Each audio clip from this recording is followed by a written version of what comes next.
9 अगस्त 2024 की सुबह लगभग 10:53 के आसपास कलकत्ता का एक मेडिकल कॉलेज है, आरजी कर मेडिकल कॉलेज हॉस्पिटल। यहाँ से एक व्यक्ति के पास फ़ोन पहुँचता है। फ़ोन करने वाले व्यक्ति ने कहा कि क्या आप लेडी डॉक्टर के पिताजी बात कर रहे हैं? उधर से कहा जाता है कि हाँ, बात कर रहा हूँ। बताया जाता है कि जितनी भी जल्दी हो सके आप जिस मेडिकल कॉलेज में आ जाइए, आपकी बेटी की बहुत ज़्यादा तबीयत ख़राब है। जैसे ही पिता ने यह बात सुनी, पिता को यकीन नहीं हो रहा था कि रात तो बात हुई थी कि अचानक से तबीयत कैसे ख़राब हो सकती है। इससे पहले कि वह कुछ पूछ पाते, फ़ोन कट जाता है। और जब फ़ोन कट जाता है तो पिता ने उस व्यक्ति को एक के बाद एक कई बार फ़ोन करना शुरू कर दिया, लेकिन वह व्यक्ति फ़ोन नहीं रिसीव कर रहा था। हार थक कर जब कई बार हो जाते हैं, तब जाकर उस व्यक्ति ने फ़ोन रिसीव किया। पिता पूछते हैं कि आखिरकार मेरी बेटी को हुआ क्या है? तो वह व्यक्ति कहता है कि साहब, आपकी बेटी ने अपनी जीवन लीला को समाप्त कर लिया है, यानी कि वो मर चुकी है। जैसे ही पिता ने यह बात सुनी, पिता रोने लगते हैं और उस डॉक्टर, जो लेडी डॉक्टर होती है, उसकी माँ भी रोने लगती है। इससे पहले कि वह मेडिकल कॉलेज पहुंचते, ये जानते कि हुआ क्या है, इससे जानने के प्रयास करते, तब तक ये बात हज़ारों नहीं करोड़ों लोगों तक पहुंच जाती है।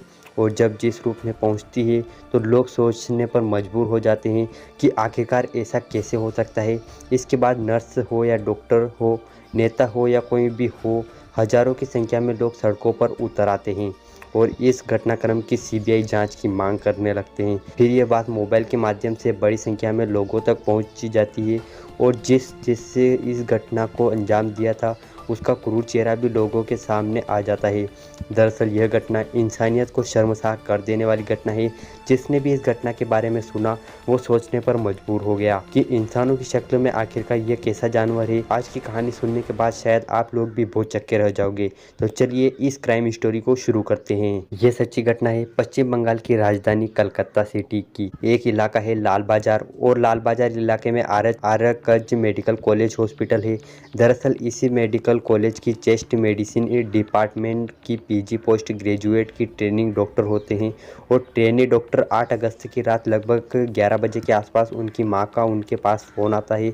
मां अक्सर अपनी बेटी को फ़ोन करके वो उसके हालचाल लेती है। आज भी हालचाल लिया, बेटी तुम क्या कर रही हो, कैसी हो माँ, तुम रोज़ फ़ोन करती हो, क्या बात है, तो पूछती है। ऐसे ये पूछ रही थी, बेटा तुमने खाना खाया नहीं खाया? बेटी हंसकर जवाब देती है, अभी खाना नहीं खाया, अभी खाने का टाइम नहीं हुआ है। टाइम हुआ है राउंड पर जाने का, यानी कि मुझे मरीजों को देखने के लिए जाना है और मैं फ़ोन रखती हूँ। जैसे ही मुस्कुराते हुए बेटी ने फ़ोन रखा, माँ को तसल्ली हो जाती है कि बेटी उसकी ठीक है।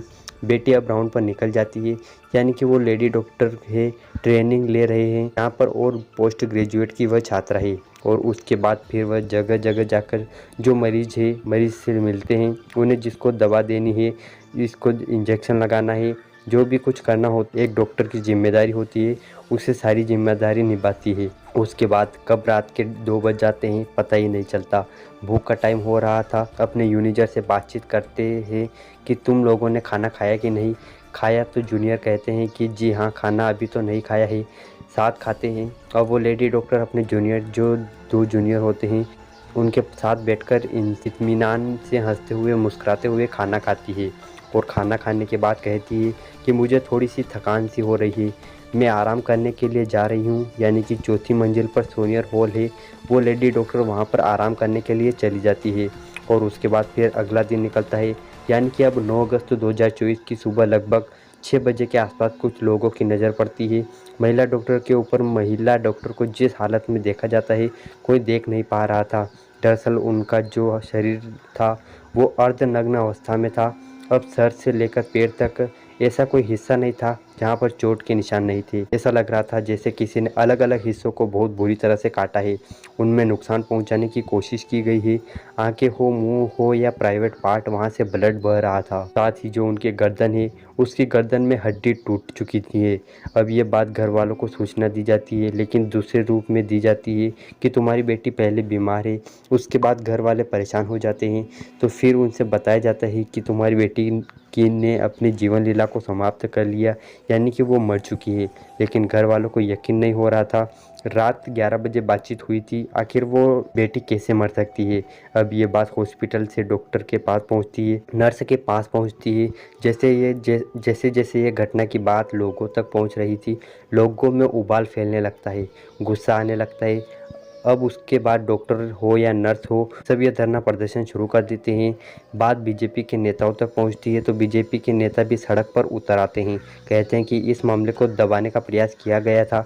कहीं ना कहीं पुलिस की जो भूमिका वो सही नहीं है, मेडिकल प्रशासन की भूमिका वो सही नहीं है, और इस तरह से इस मामले को दबाने का, यानी कि सरकार पर उंगली उठाई जाती है।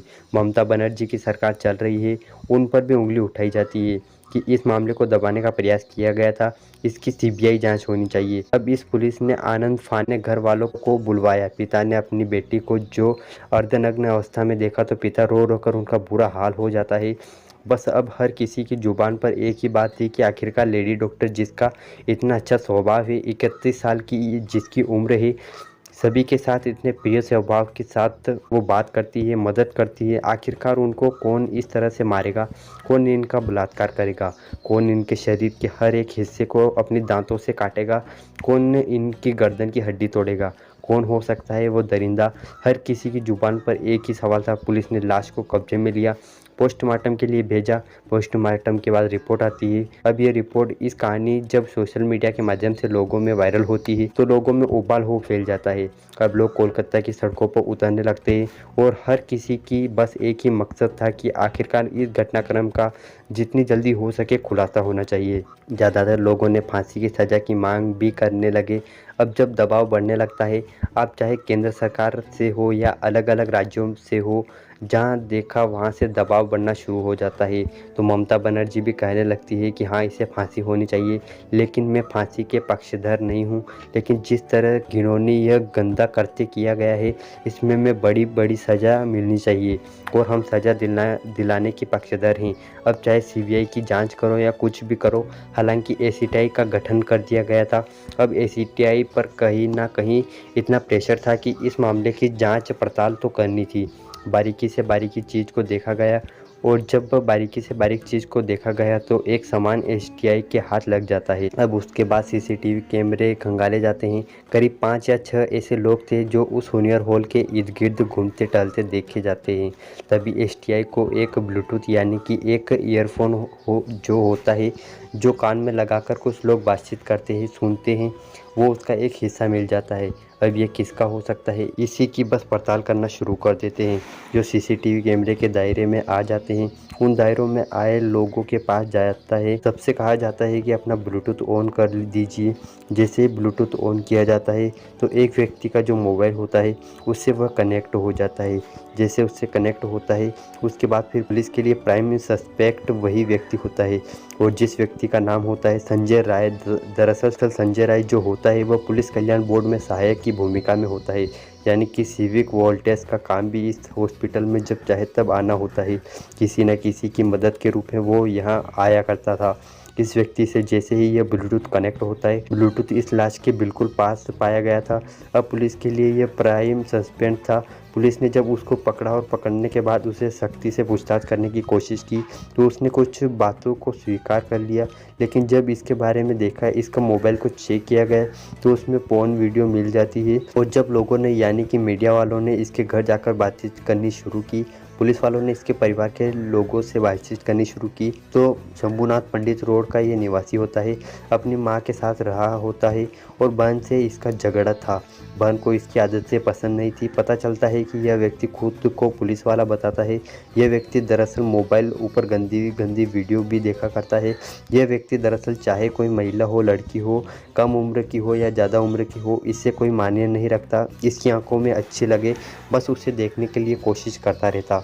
इसने एक नहीं कई शादियाँ कर रखी थी, और कई शादी करने के बाद जब बीवी से मन भर जाया करता था तो उसको तो वो तलाक दे दिया करता था, छोड़ दिया करता था। लेकिन एक बीवी उसकी ऐसी थी, इस बीवी की उसकी मौत भी हो चुकी थी। वो संदिग्ध परिस्थितियों में अब उसकी बीवी मर जाती है, लेकिन किसी ने इसकी शिकायत नहीं की, इसलिए मामला दब जाता है। खुद को यह बॉक्सर होता है, खुद को ये इसकी हष्ट पुष्टि बॉडी वगैरह होती है। साथ ही ये अपने आप को पुलिस वाला बताया करता था। तो आसपास के लोगों को किसी की हिम्मत नहीं पड़ती कि इसका कोई विरोध कर सके। या इसमें कुछ सवाल जवाब कर सके, या कभी भी इस हॉस्पिटल में आता जाता गंदी नज़र रखता था, मोबाइल में गंदी फिल्में देखता था। रात के 11 बजे 8 अगस्त 2024 की रात के 11 बजे ये जाता है। जब इस घटनाक्रम के खुलासे के बारे में पता चलती है तो इसी ने इस लेडी डॉक्टर के साथ जो हैवानियत एक बार नहीं की, बार बार हैवानियत की है। लेकिन एक अखबार, यह जो वेब पोर्टल होता है, मीडिया रिपोर्ट होती है, वह ये छापती है कि पहले तो यह हत्या करता है, पहले तो उसको मारता है, बहुत बुरी तरह से यातनाएं देता है। और यातनाएं देने के बाद जिस सेमिनार हॉल में, शायद सेमिनार हॉल में उस लड़की ने उस डॉक्टर से चीखने चिल्लाने की कोशिश भी की होगी। लेकिन आजकल जिस तरीके से सेमिनार हॉल बनाए जाते हैं वो साउंड प्रूफ होते हैं। उस महिला ने चिल्लाने की कोशिश की होगी, अपील की होगी बचाने की, लेकिन वो आवाज़ें उस सेमिनार हॉल में बाहर जा ही नहीं पा रही थी, जिसकी वजह से किसी को पता ही नहीं चल पाया। और वो उसके साथ वो गंदे पर गंदा काम करता चला जाता है। उसके होठों को काटता है, उसके शरीर के हिस्सों को काटता है, चाहे वह सर से लेकर पैर तक अलग अलग हिस्सों को काटकर उन्हें नुकसान पहुंचाने की कोशिश कर रहा था। अब थक जाता है तो गला काटकर उसकी हत्या कर देता है। मीडिया रिपोर्ट यह भी कहती है कि पहले उसने उसको मारा, फिर उसके बाद उसने उसके साथ रेप किया था।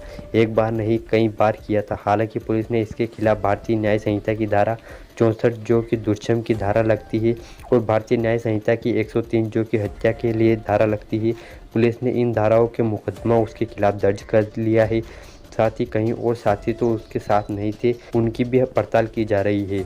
और मेडिकल रिपोर्ट जो आएगी, पोस्टमार्टम रिपोर्ट जो आएगी, उसके आधार पर कितने लोग इसमें शामिल थे, कितने नहीं थे, हर एक छोटी से छोटी पहलू की जांच की जा रही थी।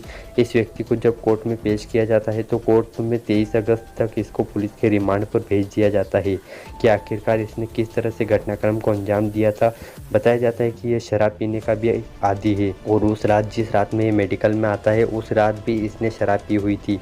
और मेडिकल में कहीं भी घूमने की इसको इसलिए परमिशन थी क्योंकि यह पुलिस कल्याण बोर्ड में सहायक की भूमिका, यानी कि सिर्फ वॉलेंटियर की ग्रुप में भूमिका में था, इसलिए कोई रोक नहीं टोक नहीं। और इसने जिस तरह की घटना को अंजाम दिया है, उस घटना की गूंज करोड़ों मोबाइल के माध्यम से करोड़ों लोगों तक पहुंच जाती है कि एक लेडी डॉक्टर के साथ उस व्यक्ति ने किस तरह का घिनौना कृत्य किया है। दरअसल दोस्तों, इस पूरे घटनाक्रम को सुनाने का उद्देश्य किसी को परेशान करना नहीं, किसी का दिल दुखाना नहीं, बल्कि आपको जागरूक करना है। तो आई होप ये क्राइम स्टोरी आपको अच्छी लगी होगी। अगर अच्छी लगी हो तो इस क्राइम स्टोरी को लाइक कर देना, और भी क्राइम स्टोरी सुनने के लिए हमारे चैनल को सब्सक्राइब जरूर करें। धन्यवाद।